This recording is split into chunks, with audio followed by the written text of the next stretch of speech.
battling wild winds and trying not to spill that seasonal latte. Wherever the season takes you, rediscover comfort you've always known with Clark's new range of real leather boots, starting at just £80. Do you have these in a size 6, please? Find your perfect fit in-store at Clark's now. Tom Swarbrick on LBC. Afternoon to you, 4:20. Tom Swarbrick on LBC. This hour... Absolutely amazing achievement. Captain Tom, how do you feel this morning? Fine. In the foreword of the book that was made available by the Captain Tom Foundation for people to buy, including my household, the Charity Commission found that there was a reasonable expectation that money made from the sales of those books would go to charity, not least because the foreword of Tomorrow Will Be a Good Day says... Captain Tom Moore was born in Yorkshire in 1920. With the outbreak of World War II, he enlisted in the British Army and served through the war. He held 2 Guinness World Records for the largest sum ever raised by an individual charity walk and for being the oldest person ever to have a #1 hit single. He lived with his family in Bedfordshire. He set up the Captain Tom Moore Foundation to help people help other people. Right, except the Charity Commission has now found that the Ingram Moores, his daughter and her husband, made more than £1 million through their association with the charity. They've been struck off from running a charity. Now, if you are a kind-hearted soul who went along with, engaged with, enjoyed and was taken in by and felt the spirit rip through you of the Captain Tom Moore thing and the whole story around it, you might find yourself feeling sorry for them. If you've run a charity... Can you perhaps give us some insight into the deconflicting of personal interests that you have to do in order to show that the money raised is going to the right places? I mean, you've got to be paid, haven't you, because you're doing a job. So you set your salary out and you get paid that salary and everything else goes to either the running of the charity or to those organisations. They made £1 million. 0345 6060 973. Jack's in Dagenham. Jack? Hello, Tom. You've just read the foreword, isn't it? Yes. Is there any part of it that said part of the proceeds will be going to charity? He set up the Captain Tom Foundation to help people help other people. The Charity Commission concluded that there is a reasonable expectation that people could think that some of the money from the sale of those books was going to charity. But it didn't say in that foreword, P.S., part of the proceeds of this book will be going to the foundation. Well, given that the book... And also, he did say no crime has been committed. Yes. Okay. It seems to me, Tom, there are lots of people, sufficient amount of people. I don't think the majority of the people in this country are cynical. I think there are sufficient amounts of people who were cynical enough to attack Sir Tom at that time, but were shy to do so. But now, because he's no longer with us, are attacking him. No. Let me finish. They're vicariously attacking him through his family. Oh well, when the guy has just said no crime was committed, yes. number one, and number two, there was no statement in that foreword that part of the proceeds from the sales of these books will be going to the charity. If you set up a charity, and as part of raising funds for that charity, you commission a book for which you are paid in advance of £1.5 million, and people like me go out and buy that book for their children, because it was a thing, that person who buys the book can reasonably expect some of their money that they purchase the book with to go to... No, they can't. They can't. Okay, so... No, they can't reasonably. So I'm going to set up a foundation. It's called the Tom Swarbrick Foundation. I'm going to do wonderful things for people in Dagenham called Jack. I'm going to commission this book for which I'm paid a fortune. None of it ends up going to the Jack in Dagenham charity. I'm going to take it all for myself. Do you think that's a reasonable thing? The book and the charity and the foundation could be completely separate until you have the contract in front of you, Tom, to read to us. Do you have the contract in front of us to read to us? I don't have the contract, but the the Charity Commission report has it in it, because there's a tendency in this country. Yes, there's a tendency in this country to tarnish people as guilty in the public court of opinion before actually taking it to court. I actually think you're right. It's disgusting. Well, they haven't been accused of a crime, Jack. Nobody is accusing them. Why are they being branded as being guilty? Well, they're guilty enough in a civil sense to have been removed from being owners and operators and trustees of a charity. You've just read the evidence. You've just read the evidence that, I forget the name, the gentleman from the Charity Commission provided. The evidence was the forward. There's no evidence in that forward. Just the forward, was it? It wasn't just the forward. There's the speaking gig for £18,000, £2,000 of which was given off to the charity, but the rest apparently was taken in by the family. If you made more than £1 million quid. You've seen the contracts. You've seen the contracts that they've signed about for the speaking engagements and the books. But how can to determine that you don't need to. The Charity Commission looking into this found them to be disingenuous and misleading while running the foundation. Well, it seems to me that Mr. Latham is one of those people who is sufficiently cynical enough that was wanting to criticise Mr. Tom at the time, but because of the strength of feeling in the public, he didn't. And so he's taking his opportunity right now to attack him through his family. Well, I don't... Jack, pause there for a second. I genuinely don't think that this is about Captain Sir Tom himself. This is about Jack, hang on a sec. You've had a good go. Stay on the line. Barry's in Edgware. Barry? Well, that guy must be a defence solicitor. I think they're thieves, Tom. I think they should have been charged under Barry, Section 15. Hang on. No crime has been adjudged to have been committed, so we've got to be very careful here. I hope they sue me. I'll take out a summons against them under Section 15 of the Theft Act 1968. You sound like a solicitor. No, I'm an ex-retired police officer. Ah, Barry. Speak to Jack then. What's Jack not getting? Well, we ain't going to agree, are we? I don't know. Well, no, but the thing is, what I'd like to say to the listener is this. Go on. What I'd like to say to the listener is this. The first thing he said is that they're thieves. You see, what the Charity Commission has done, yes, is to tarnish this family who are completely innocent of a crime. This is ridiculous, Tom. They haven't called them. The Charity Commission. No.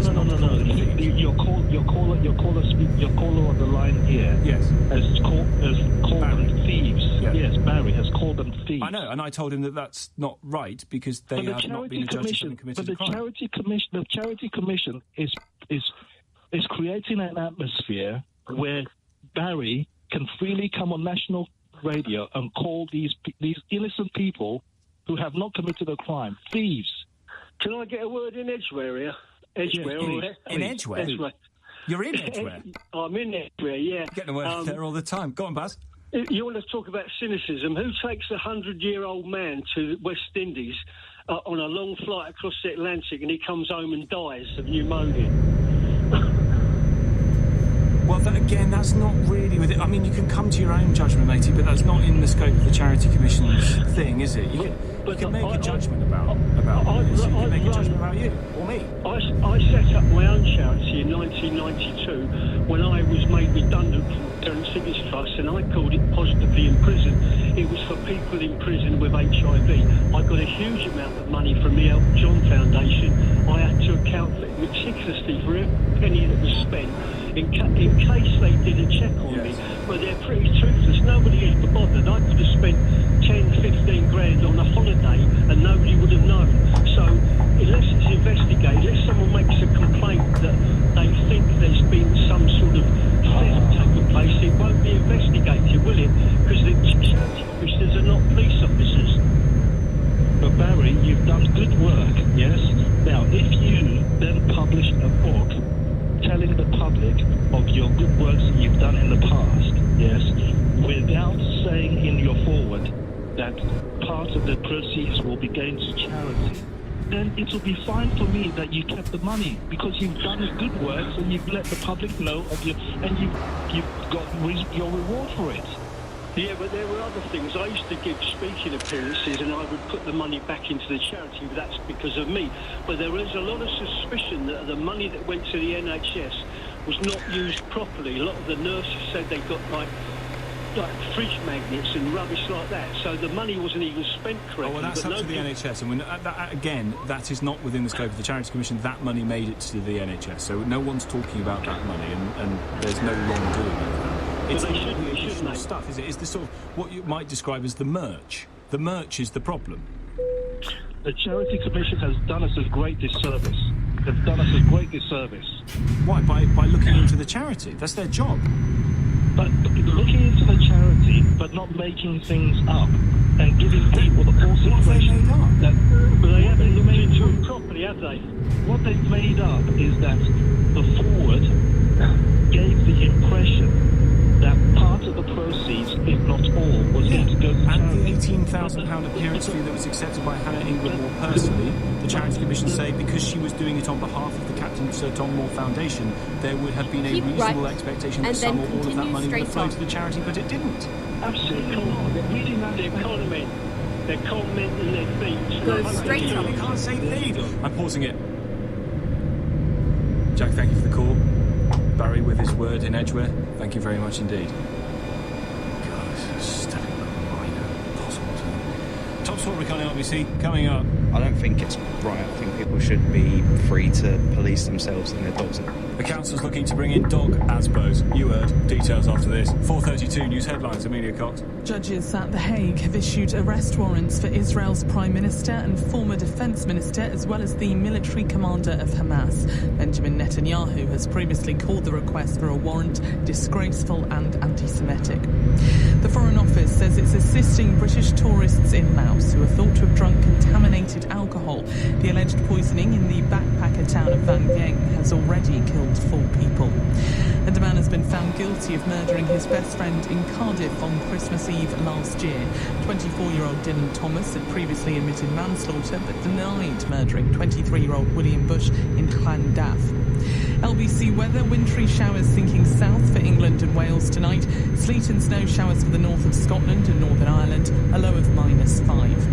LBC This Morning on Nick Ferrari at breakfast. First cut is the deepest defence cuts as UK missiles are fired from Ukraine into Russia. Sir Ben Wallace was Defence Secretary. Well, I think it says that the UK hasn't really, the penny hasn't really dropped, and that it needs to get on, it needs to up our modernise and stop waiting. Mark in Mill Hill. Say, I'm absolutely incandescent hearing this. We keep on saying, well, we've increased defence spending in more real terms. It means absolutely nothing. Scott's in West Hampstead. My late father was a Royal Navy D-Day veteran. Was he? And he'd be turning in his grave. Nick Ferrari at breakfast. Back tomorrow morning from 7. Listen on your radio and on Global Player LBC. So your accountant does your audit for you, looks at your accounts, calculates your tax, stuff like that. But do they look at your business model and give you long-term advice to help your business grow? And most importantly, are they looking after you, the owner? At Barnes Roaf, our partners get to know their clients and want to become part of their team. Is it time to see what we can do for you? Get in touch with us at barnesroaf.com to arrange your free consultation. Barnes Roaf, clever accountants for business. Cathay Pacific has been crowned the world's best economy class airline. And we'll be the first to admit we did make the awards judges very comfortable. Yes, they were provided ample food and drink. And sure, they were given advanced access to the latest film releases. We may have also offered them hot towels. Because this Skytrax Airline Award was voted for by passengers like you. Cathay Pacific. Move beyond. Are you an absolutely huge fonter or a zoom-inner? Perhaps you're an arm stretched out like a zombie when holding a newspaper, or a squint so tightly at the menu the waiter thinks you're sleeping. At Specsavers, we get it. You don't want to admit it's time to become a glasses wearer. That's okay. We're ready to see you whenever you're ready to see properly. Book an eye test at specsavers.co.uk so you can see clearer. Okay, we'll stop with the ears now.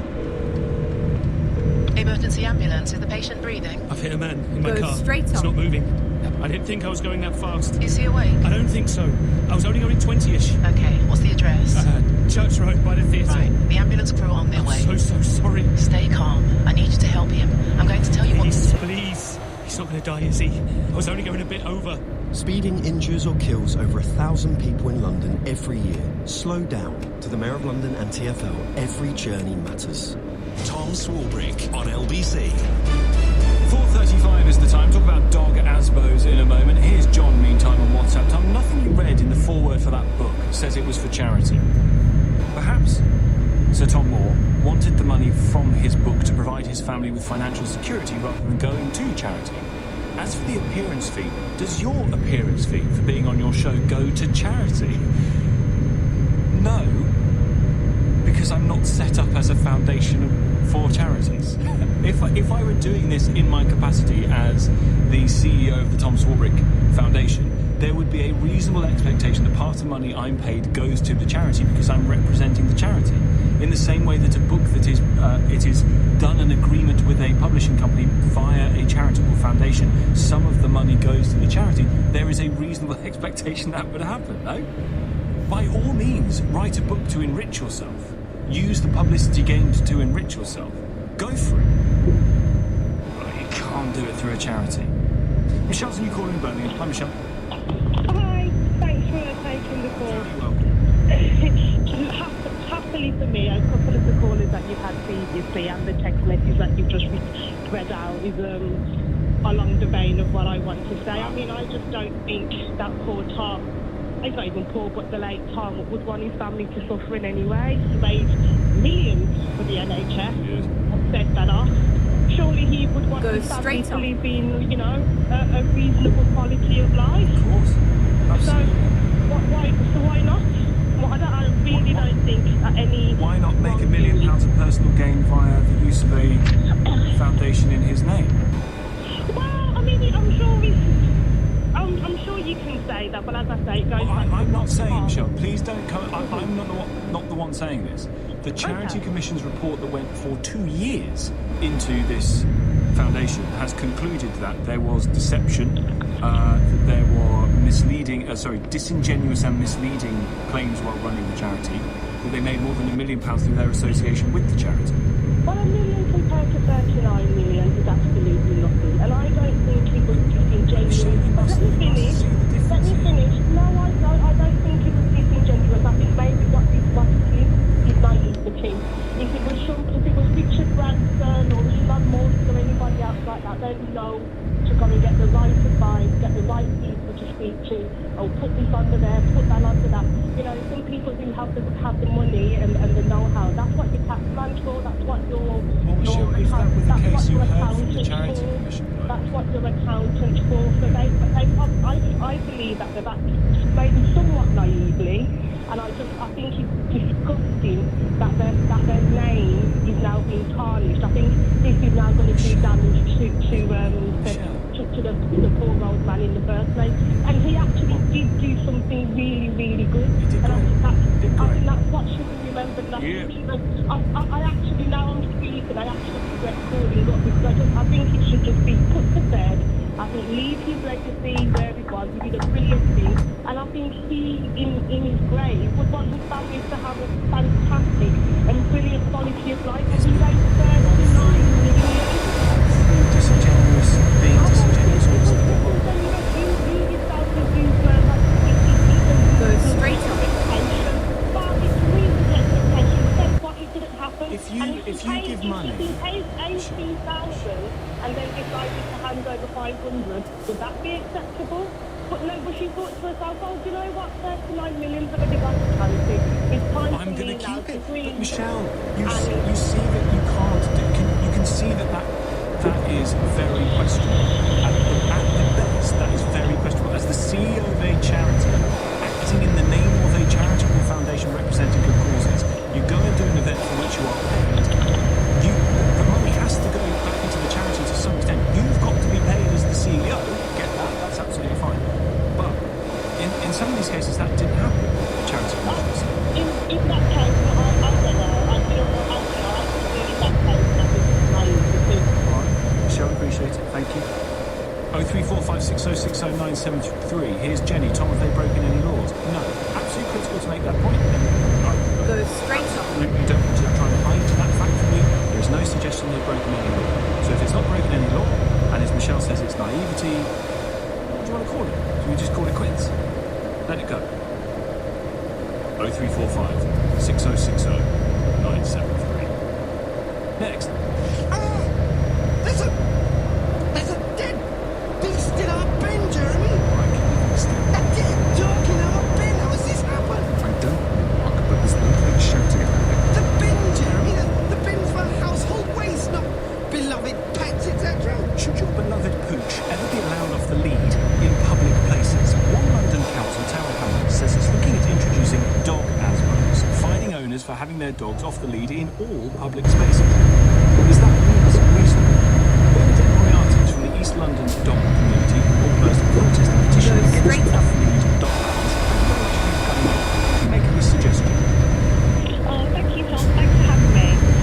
So we're pushing back really hard on this. It's absolutely crazy, very draconian approach to take to dog behaviour.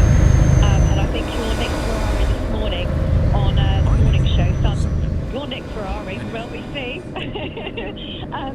He summed it up wonderfully, and he said, the majority is being punished for the minority, and it doesn't make any sense. Majority of responsible dog owners pick up dog mess.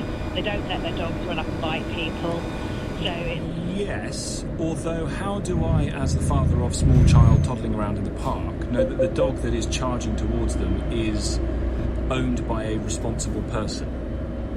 Well, to start with, you shouldn't have your dog charging towards little children. Put them on a lead.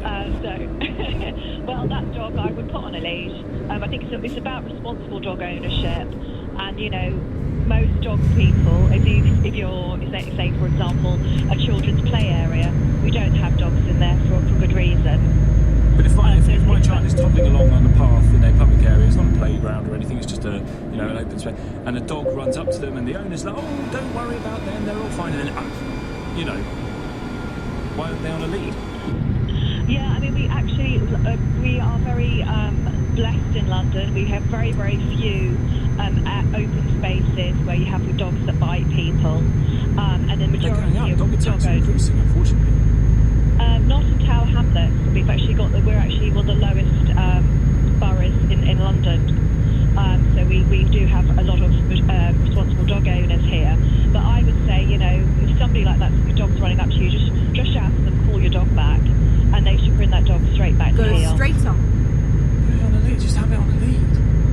Why can't you? Well, I understand, especially with people that have got small children. But with dogs do need to be exercised. So as a responsible dog owner myself, I have a legal duty under the Animal Welfare Act to make sure my boy, who's a small little border terrier, gets the exercise he needs. So it's... Well, no, he's more likely to lick your child to death. Well, I don't want a dog biting or licking my child. Listen, Bernadette, I'm a dog owner too. So the idea that I would be able to take my dog off the lead in any public place near where I live, but then I'm surrounded by countryside and so the dog just charges off into the woods or whatever, that's obviously ridiculous and ludicrous. I can see, though, why in the event that you are in a public place that isn't a playground but has a lot of people in it because you happen to be in a city, there might be a requirement to have the dog on an extender lead, perhaps. Well, I mean, I think everyone thinks this would be a great idea to have the long leads. But if you imagine, let's say, Tower Hamlets, we've got 24,000 dogs in our borough. If everyone had the long leads, you'd have the effect, yourself, Tom, when you had your dog as a puppy, you'd have the dog on a long lead till it got recall.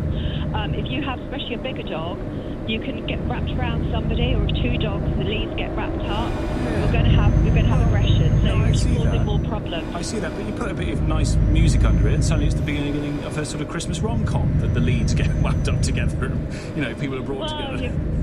You wouldn't say that if you get a puppy lead wrapped around your ankle, they hurt.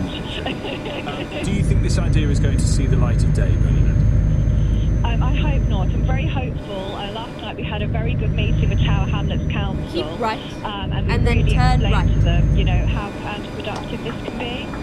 We've also been very blessed in the fact that the Kennel Club, Battersea Dogs Home and the Dogs Trust have come together for the first time to actually advise the council and to guide them. And really, one of the things that we said when we really urged Tower Hamlets to continue discussions with them because they're the experts. So, they'll say, this is how you should behave. And Tom, I know you mentioned you've got children. One of the things we also put towards Tower Hamlets is the fact that the Kennel Club and the Dogs Trust actually bring specially trained dogs, so not your average dog, specially trained dogs into school to teach children how to behave around dogs so they're safe. Okay, Bernadette, we'll see how much you're able to, I guess as you would wish, to bring Tower Hamlets Council to heel. Thank you very much indeed for your call.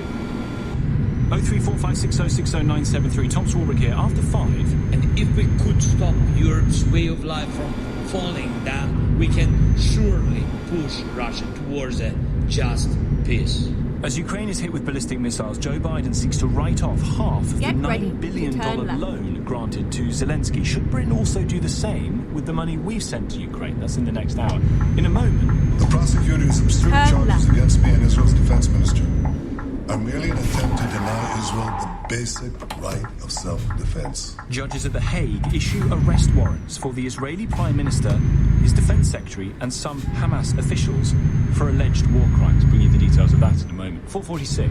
LBC Travel, I'm Dave Goff. The M2 is closed in both directions for accident investigation work, but in Junction 5 for Sittingbourne and Junction 6 for Faversham, so there are delays. There are also delays on the M3 northbound. 2 lanes are closed. The Junction 1 for Sunbury because a car has caught fire, so the entry slip road is also partly blocked. On the M25 anti-clockwise, the entry slip road at Junction 1B for Dartford is partly blocked because of an accident, so there are queues. There are queues on the A1M northbound to Junction 6 for Welwyn Garden City after a car broke down earlier. In Willesden, Pound Lane southbound is closed from the High Road to Bertie Road for emergency repairs, so there are delays. And on the trains, Thameslink now have cancellations northbound between St Pancras and Blackfriars. That's because a train has broken down. LBC. The best thing about Compare Market is the coffee with the pastry on the side. Nero, Just make it simple. Get 25% off coffee and pastries at Cafe Nero when you take out the qualifying products to Compare the